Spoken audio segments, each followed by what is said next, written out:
विद्यार्थी मित्रों, नमो नमः। बाल जूनियर क्लासेज में आपका स्वागत है। विद्यार्थी मित्रों, आज हम कक्षा 8 प्रथम सत्र वंदना पाठ आपके सामने पढ़ते हैं।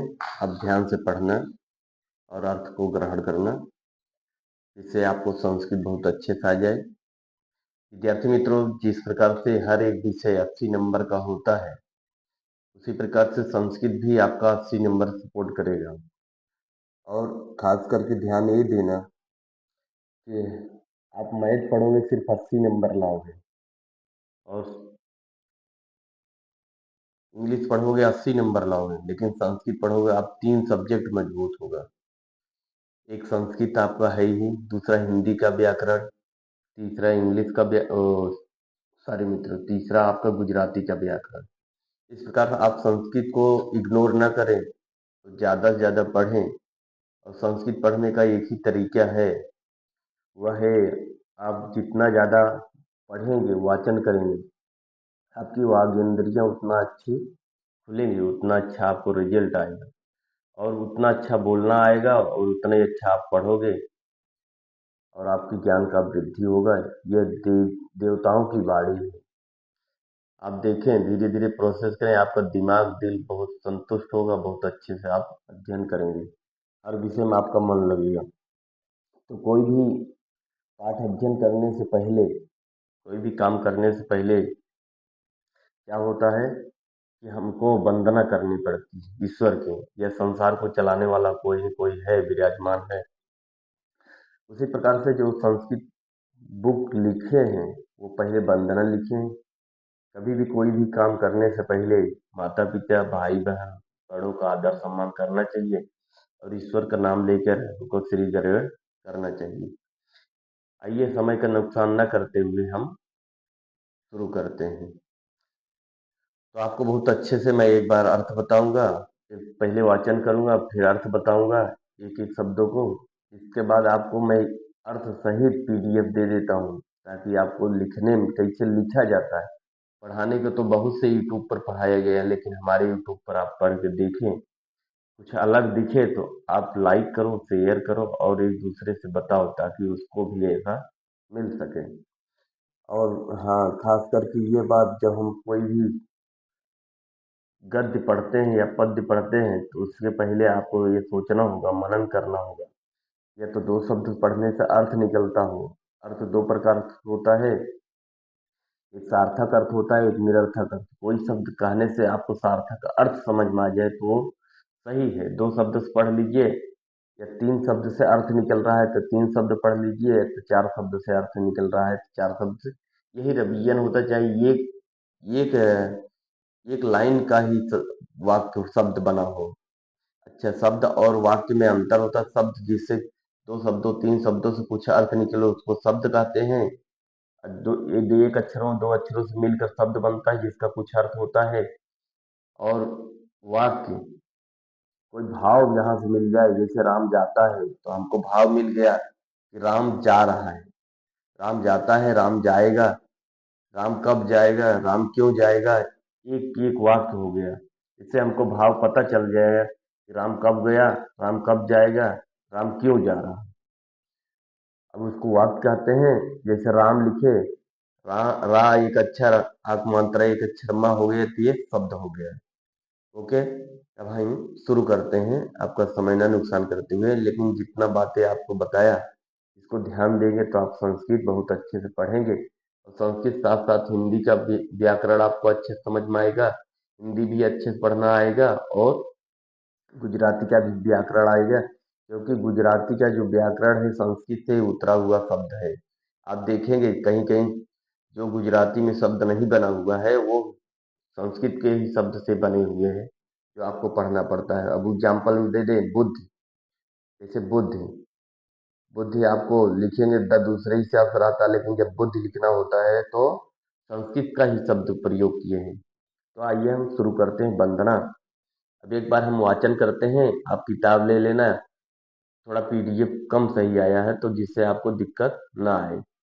और आपके शाला मित्र में किताब की ये वंदना पाठ नहीं दिया हुआ है, तो हम एक बार वाचन करते हैं, आप मेरे साथ वाचन करना ताकि आपको भी पढ़ने आ जाए। जय जय हे भगवती सुर भारती, तौ चरणों प्रणमामः। नाद ब्रह्ममयि जय वागीश्वर, शरणं ते गच्छामः। जय जय त्वमसि शरण्या त्रिभुवन धन्या, सुरमुनिवन्दित चरणा। नवरस मधुरा कविता मुखुरा, स्मित रुचि रुचिराभर। जय आसीना भवमान हंस, कुंद तुहिन शशि धवले। हर जड़ ताम कुरु बोधि विकासम, सित पंकज तनु विमले। जय ललित कलामय ज्ञान, ललित कलामय ज्ञान विभामयी बीड़ा पुस्तक धारिणी। मतिरस्ताम नो तव पद कमले, ऐ कुंठा विसहारिणी। जय जय हे देवी बारी। इसमें अपने को बाड़ी देवी का वंदना किया हुआ है। अब देखेंगे आप सुर भारती, एक बार अर्थ देखते चलें। सुर भारती माने बाड़ी की देवी सरस्वती, बागेश्वर मानी बाड़ी की देवी, आसीना माने बैठी हुई, कुंद मीन्स बेला के फूल होता है, कुंद मीन्स। और ताम, ताम मीन्स क्या होता है? ताम, अस्ताम। अभी तुहिन मीन्स बर्फ होता, सच माने शशि, शशि मीन्स चंद्रमा होता है, धौला माने चंद्र की, चंद्र जैसे फूल, पंकज माने कमल, तन शरीर मति, बुद्ध सित सफेद, सित माने सफेद, तन माने शरीर होता है, मति माने बुद्धि होती है। इस प्रकार से हमने देखा। अब हम आपको पाठ बताते हैं, पढ़ाते हैं, एक बार अर्थ बताते हैं। जय जय हे भगवती भारती, हे भगवत भारती आपकी जय हो। और जय क्यों करते हैं हम उसको भी देख लेते हैं। जय इसलिए करते हैं, भगवत सुर भारती तव चरणों प्रणाम। आप नीचे से एक बार अर्थ समझे, आपके चरणों में मैं प्रणाम करता हूँ। नाद ब्रह्ममय जय बागेश्वर, शरणम ते गच्छामि। अब यहाँ से अर्थ देखें। जय जय हे भगवती सुर भारती, हे सुर भारती, हे बाड़ी की देवी अर्थात सरस्वती, आपकी जय हो। क्यों जय हो? नाद ब्रह्ममय जय बागेश्वर, क्योंकि आपकी आवाज, क्योंकि आपकी आवाज क्या है? आपकी आवाज, आपकी ध्वन विजय। जिस समय युद्ध होता है ना, जिस समय युद्ध होता है तो पहले आवाज किया जाता है किसका? देवताओं की आह्वान किया जाता है, इसीलिए नाद ब्रह्ममय। जिस समय युद्ध लड़ाई में लोगों ने आपका आह्वान किया है, इसलिए आपकी सुर भारती देवी सरस्वती जी आपकी मैं जय करना चाहता हूँ, प्रणाम करता हूँ। तो चरणों प्रणाम, आपके चरणों को प्रणाम करता हूँ। और प्रणाम ही नहीं, शरणम ते गच्छामा, आपकी शरणों में, आपके शरण में मैं आना चाहता हूँ। ये सुर भारती देवी, बाड़ी की देवी आपकी जय हो। इस प्रकार से हम अर्थ समझते हैं और आपको पीडीएफ अभी हम दे देते हैं अर्थ लिख के, आप चिंता ना करें। अब फिर आगे देते, तमस शरणा त्रिभुवन धन्या, तमस शरणा त्रिभुवन धन्या। ये देवी आप तीनों लोगों को आश्रय दाता है, तमस शरणा त्रिभुवन धन्या, क्योंकि आपके चरणों में आके त्रिभुवन, तीनों लोगों के सभी मनुष्य धन्य हो गए हैं, कल्याण हो गया। सुरमुनि बंदिता चरणा, इसलिए आपकी चरणों में, आपकी चरणों में देवता भी आते हैं। देखिए बच्चे लोग कैसे प्रार्थना कर रहे हैं, आपकी चरणों में देवता भी निवास करते हैं। नव रस मधुर कविता मुखरा, और यह कविता पढ़ने से नव रस की प्राप्ति होती है, नव रस की प्राप्ति होती है। उसी प्रकार से जब हम संस्कृत का श्लोक पढ़ते हैं तो हमारी वाग्यंद्रिया जैसे सुरमुनि बंदिता, नवरस, नवरस मधुर कविता मुखरा, मुखरा माने विकसित होना, स्मिता मुस्कुराहट, रुचि माने रुचि, रुचिराभरण, जो आभरण हमको प्राप्त होता है, जो हमको आभरण प्राप्त होता है। इसलिए स्मित रुचिरा अग्रया जय हो, हे देवी आपकी जय हो। अब हम अगला श्लोक का अर्थ देखते हैं। आसीना भव मानस हमसे, आसीना भव मान। देखिए यहाँ तीन शब्द, मानस, मानस मीन्स मनुष्य, हमसे, हमसे मीन विराजमान, कुंद, कुंद माने वही कमल का फूल, तुहिन सस्य धौली, हर जड़ताम कुरु बोध विकासम, और सभी प्रकार की जड़ता को दूर करने वाले, स्मित रुचि, यहाँ आसीना भव माना हमसे, आप सभी मनुष्य के शरीर पर विराजमान हैं। कुंद तुहिन सस्य धौले, जो कमल के फूल, जो कमल के फूल या मोगरा के फूल, बर्फ, चंद्रमा और सफेद सभी प्रकार के जड़ता को दूर करने वाले, कुंद तुहिन सस्य धौले, हर जड़ताम कुरबोध विकासम, हर जड़ता को, हर मूर्खता को, हर अज्ञानता को दूर करके आप विकास के पथ पर ले जाते हैं। इसलिए हे भगवती सुर भारती, हे सरस्वती जी, हम आपके चरणों को में प्रणाम करते हैं। हम आगे देखते हैं श्लोक का अर्थ। आगे श्लोक का अर्थ देखते हैं। सित पंकज तनु विमले जय, ललित कलामय ज्ञान विधामय, पीड़ा पुस्तक धारणी, मतिरस्ताम नो तव पद कमले, ऐ कुंठा विसहारणी जय। जय क्या है? अब हम फिर आगे अर्थ देखते हैं। आगे देखते हैं क्या है। सित पंकज तनु विमले, सित पंकज, सित पंकज तनु विमले, हे मनोहर कलाओं वाले। अब आप थोड़ा नीचे से देखें, ललित कलामय ज्ञान विधामय, हे मनोहर कलाओं वाली देवी, ज्ञान को प्रकाश करने वाले, ज्ञान को प्रकाश को फैलाने वाले, बीड़ा पुस्तक धारणी, आप जो पुस्तक को बीड़ा पुस्तक को धारण करने वाली, आप या कुंठित, आई कुंठा विसारणी, आप या कुंठित दिश को हरने वाली बाड़ी देवी, आपकी जय हो, आपकी जय हो।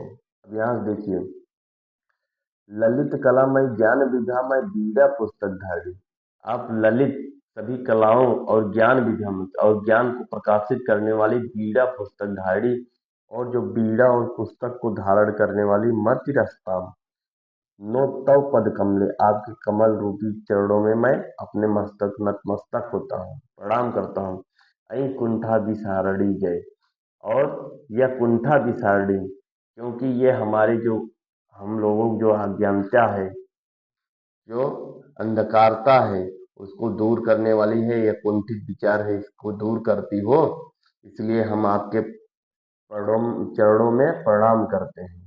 इस प्रकार विद्यार्थी मित्रों, हमने आपको अर्थ बताया, और अर्थ को हम आगे आपको पीडीएफ के माध्यम से अर्थ दिखाते हैं, देते हैं। आप ध्यान से इसको लिख लेना, अपना नोट्स तैयार कर लेना। अब देखिए,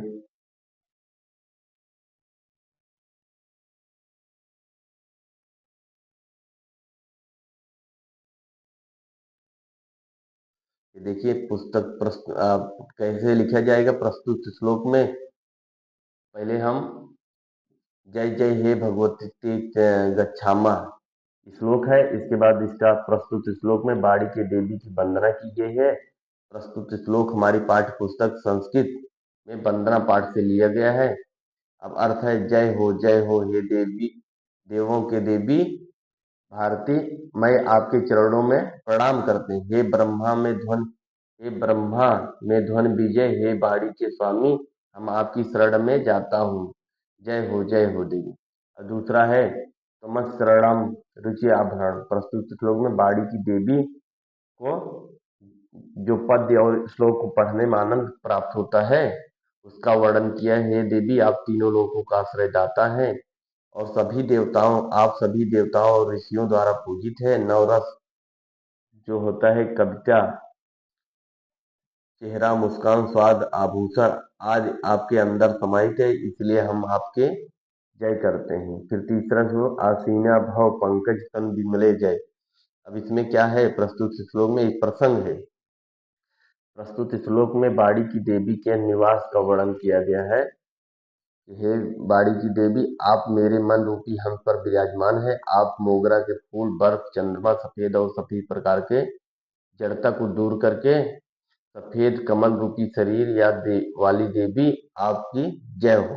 अब तीसरा है ललित कला में कुंठा विसारणी।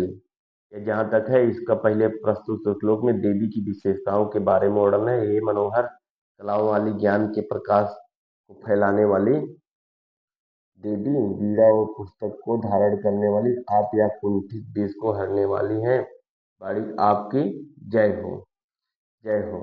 इस प्रकार विद्यार्थी मित्रों हमने आपको यह पाठ को पढ़ाया और उसका पीडीएफ अर्थ भी लिख के दिए ताकि आपको दिक्कत ना हो। अब हम आपसे लेते हैं विदा, तब तक के लिए नमो नमः।